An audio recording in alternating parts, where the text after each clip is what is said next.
Hey everyone, I'm here with Em, our beautiful naturopath, and we're doing a little Q&A today on rosacea. So we've chosen this topic today because it is Rosacea Awareness Month, so that's kind of why we're sticking to this theme.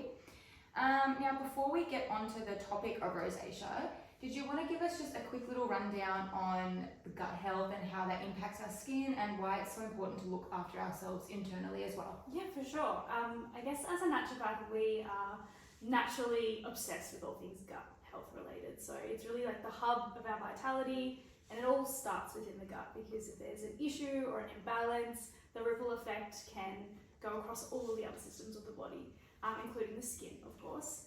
I guess an example that I use within clinic is you could have the most incredible diet in the world, but if you're not absorbing and assimilating those nutrients, there's lots of roadblocks that could pop up along the way.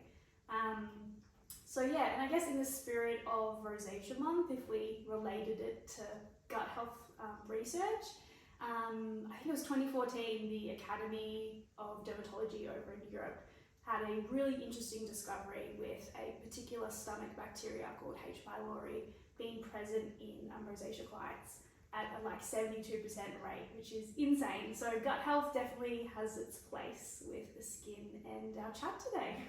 Cool. So when a client first comes in to see you who has rosacea, what are the first couple of questions that you generally sort of ask them? For sure. I mean, it's always going to end up going down the gut pathway, but as a foundation, we've got to figure out what subtype it is. Like, is it a wet subtype rosacea? Is it dry? That's going to completely change our internal prescription.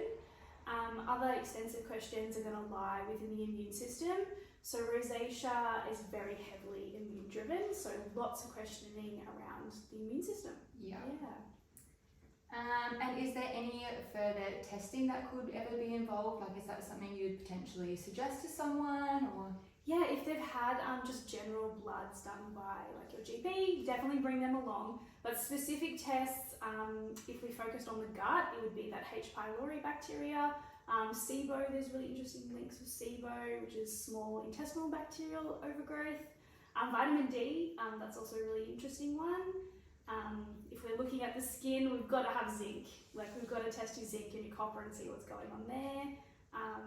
I could go on, but let's just leave it at that. So we know that all skins are unique, so it's just going to be a really broad kind of question. But generally speaking, what is going on for someone who does have rosacea internally? Okay, so I wish there was an easy answer.